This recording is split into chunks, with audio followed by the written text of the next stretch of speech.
வணக்கம். நான் உங்கள் Aadhira. Welcome to Aadhira audio books. ராதையை கண்டு கொண்ட கண்ணன் சீசன் 3 சாப்டர் 52 என்ன நடந்ததுன்னு பார்க்கலாமா?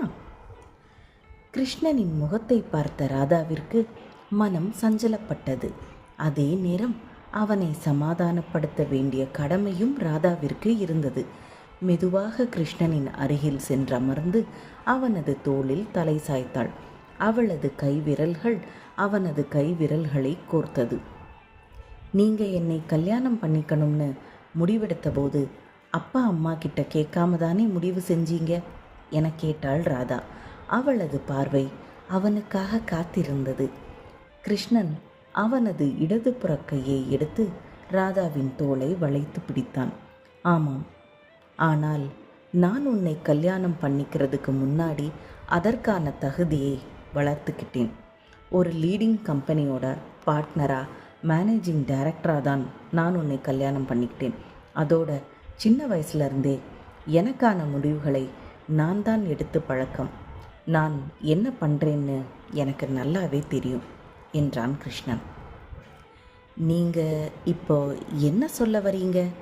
நம்ம பசங்க அவங்களுக்கு என்ன வேணும்னு டிசைட் பண்ணக்கூடிய திறமை இல்லை என்று நினைக்கிறீர்களா, அல்லது அவங்களுக்கென்று எந்த ஆசையும் சொந்தமாக இருக்கக்கூடாதுன்னு நினைக்கிறீங்களா என அவனை விட்டு விலகி கோபமாக கேட்டாள் ராதா. கிருஷ்ணனுக்கு எப்படி பதில் சொல்வது என்று தெரியவில்லை. அவன் எப்பொழுது அப்படி சொன்னான்? இந்த ராதா வர வர இவன் பேசும் ஒவ்வொரு வார்த்தைகளையும் திரித்து கேள்வி கேட்பதையே வழக்கமாகி கொண்டுள்ளாள். அவசரப்பட்டு பேசிவிட்டோமோ என்று ராதா ஒரு நிமிடம் அமைதியானாள். பின்பு மீண்டும், பசங்க வளர்ந்துட்டாங்க, அவங்க நம்மளை விட புத்திசாலி, அவங்களை அவங்க போக்கிலேயே விட்டுட்டோம்னா நம்மை விட நல்ல முடிவுகளை அவங்க எடுப்பாங்க. அவங்களுக்கு நிச்சயமாக அந்த அறிவும் திறமையும் இருக்குது என்றாள் ராதா அவனை சமாதானப்படுத்தும் முயற்சியில். கிருஷ்ணனுக்கு தெரியாதா அவனது குழந்தைகள் எந்த அளவுக்கு திறமைசாலிகள் என்று? ராதாவும் கிருஷ்ணனும் சாதாரண குடும்பத்தில் பிறந்து வந்தவர்கள். ஆனால் ரியானும் ராதிஷாவும் அப்படி அல்ல. அவர்கள் கேட்டது மட்டுமல்ல, மனதில் நினைத்ததை கூட அவர்களுடையதாக்குவான் கிருஷ்ணன். எப்பொழுதுமே ராதிஷா அவனுடைய செல்ல மகளாகத்தான் இருந்தாள்.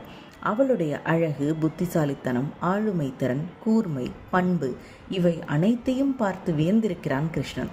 இப்படி ஒரு மகள் யாருக்குமே கிடைத்திருக்காது என்று கர்வமாக இருந்திருக்கிறான்.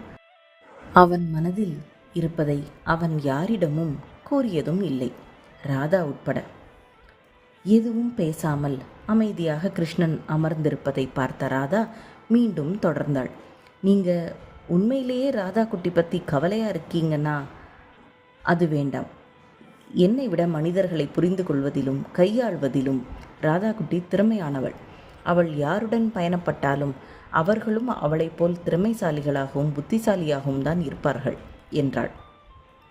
சிறு வயதில் ராதா பிரிந்து சென்ற பின்பு குழந்தைகள் இருவரும் அவனது பாதுகாப்பில்தான் வளர்ந்தனர். கிட்டத்தட்ட 2 வருடங்களுக்கு மேலாக தாய்முகம் தெரியாமல் தாயில்லா குழந்தைகளாக தான் வளர்ந்தனர். அதனால்தானோ என்னவோ எப்பொழுதும் கிருஷ்ணன் குழந்தைகளை அவனது கைகளுக்குள் அடக்கமாக வைத்திருந்தான்.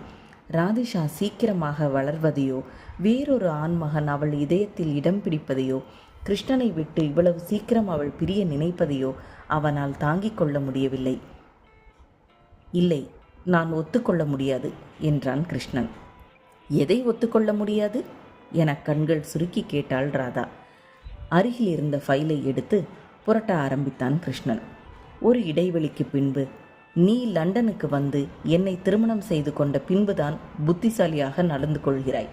அதற்கு முன்பு வரை நீ ஒன்றும் அப்படி இல்லையே என்றான் கிருஷ்ணன். ராதாவிற்கு கோபம் வந்தாலும் அவனது எடக்கான பேச்சு அவளை சிரிக்கத்தான் தூண்டியது. போதும், உங்களை பற்றி நீங்களே பெருமை பேசிக்கொண்டது என்றாள் ராதா. நான் என்ன இப்போது தப்பா சொன்னேன் என கேட்டபோது கிருஷ்ணனின் முகம் இறுக்கமாகவே இருந்தது. ஓகே மிஸ்டர் கிருஷ், நீங்கள் எப்போவுமே தப்பா எதையுமே சொன்னதில்லை, செய்ததும் இல்லை, போதுமா என்றாள் ராதா சிரித்துக்கொண்டே. அவன் பின்புறமாக வந்து நின்று அவனது தோள்களை மெதுவாக பிடித்து விட்டாள். நீங்கள் நம்ம ராதா குட்டியை ரொம்ப மிஸ் பண்ணுறீங்க, அதனால தான் இப்படி தூக்கம் இல்லாமல் தவிக்கிறீங்க என்றாள் ராதா. இல்லை என்றான் கிருஷ்ணன். அவனது குரலில் அவ்வளவு அழுத்தம் தெரிந்தது. உங்களை மாதிரி தான் உங்கள் பொண்ணும் ரொம்ப அழுத்தக்காரி. நீங்கள் இப்படி அவளை ஒதுக்குவது போல் நடந்துக்கிட்டீங்கன்னா அவள் உங்ககிட்ட பேசுவாளாங்கிறதும் எனக்கு சந்தேகமாக இருக்கு என்றாள் ராதா. கிருஷ்ணனின் முகம் இருண்டது. அவனது நெற்றியில் நரம்புகள் புடைத்தன. அவள் நம்ம பொண்ணுங்க.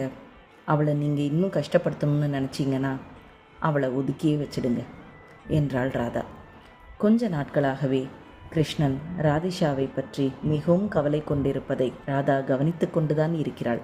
அதே நேரம் இவ்வளவு அழுத்தமாக இருவரும் ஒருவருக்கொருவர் பேசிக்கொள்ளாமல் இருப்பார்கள் என்று ராதா எதிர்பார்க்கவில்லை. கையில் இருந்த ஃபைலை புரட்டி கொண்டிருந்த கிருஷ்ணன் ராதாவிற்கு எந்த பதிலும் அளிக்கவில்லை. சரி, சர்வேஷ் ராதிஷாவை விரும்புகிறான் என்பது எப்படி உங்களுக்கு தெரியும் என கேட்டாள் ராதா. உணர்ச்சிகளை எந்த விதத்திலும் வெளிக்காட்டாமல் கற்சிலை போல் அமர்ந்திருக்கும் கிருஷ்ணனுக்கு சர்வேஷ் ராதிஷாவை விரும்புவது எப்படி தெரிந்தது என யோசித்தாள் ராதா.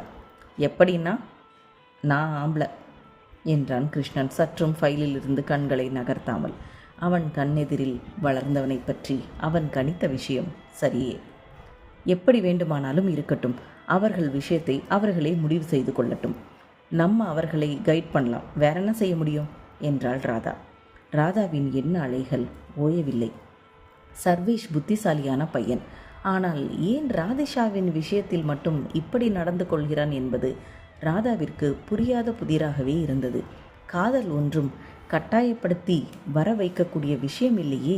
காலை நேரம் ராதிஷா படுக்கையை விட்டு எழும்ப மனமில்லாமல் முதல் நாள் இரவு நடந்ததை நினைத்து சந்தோஷப்பட்டு கொண்டிருந்தாள். கியாஷ் அவள் மேல் எவ்வளவு அக்கறையாக நடந்து கொண்டான். இன்னும் போர்வையை இழுத்து கொண்டு உறங்க முயற்சித்தாள். ஆனால் அவளது ஃபோனின் ரிங் அவளை எழுப்பியது. அட, வில்லியம்ஸ் அங்கிள் ஏன் இந்நேரத்தில் கூப்பிடுகிறார்? ஒருவேளை நேற்று அப்பா ஃபோன் பண்ணும்போது நம்ம எடுக்காததுனால அப்பாவிற்கு கோபம் அதிகமாகி இருக்குமோ? என்னவென்று கேட்டுவிடலாம் என்ற முடிவில் ஃபோனை அட்டன் செய்தாள் ராதிஷா. அங்கிள், குட் மார்னிங், சொல்லுங்க என்றாள் ராதிஷா. குட் மார்னிங் ராதிஷா, அப்பா உன்னை பார்க்கணும்னு சொன்னாங்க என்றார் வில்லியம்ஸ். என்ன, அப்பா என்ன பார்க்கணும்னு சொன்னாங்களா? ஆனால் நான் இப்போது ஷில்லாங்கில் இருக்கிறேன், உடனே கிளம்பி வர முடியாது என்றாள் ராதிஷா. ராதிஷா, அப்பா கீழே தான் இருக்கிறார், நீ கீழே வந்தால் போதும் என்றார் வில்லியம்ஸ். என்ன, அப்பா இங்கே வந்திருக்கிறார்களா என ஆச்சரியத்துடனும் அதிர்ச்சியுடனும் கேட்டாள் ராதிஷா. ஆமாம், நீ கீழே வருகிறாயா அல்லது அப்பா மேலே வரட்டுமா என கேட்டார் என்றார் வில்லியம்ஸ். ராதிஷாவால் ஒரு நிமிடம் என்ன நடக்கிறது என்று யோசிக்க கூட முடியவில்லை. நேற்று இரவு சென்னையில் இருந்தவர் இன்று காலை இப்படி எதிரே வந்து நிற்பார் என்று சற்றும் எதிர்பார்க்கவில்லை ராதிஷா. அப்பா தன்னை மீண்டும் சென்னைக்கு அழைத்து செல்லத்தான் வந்திருக்கிறார், என்ன செய்வது என்று ஒன்றும் புரியாமல் குழம்பினாள் ராதிஷா. என்னங்க, லவ் ஸ்டோரி எப்படி போயிட்டுருக்கு? இந்த லவ் ஸ்டோரியில் அடுத்து என்ன நடந்ததுன்னு நெக்ஸ்ட் எபிசோடில் பார்க்கலாம். Bye viewers.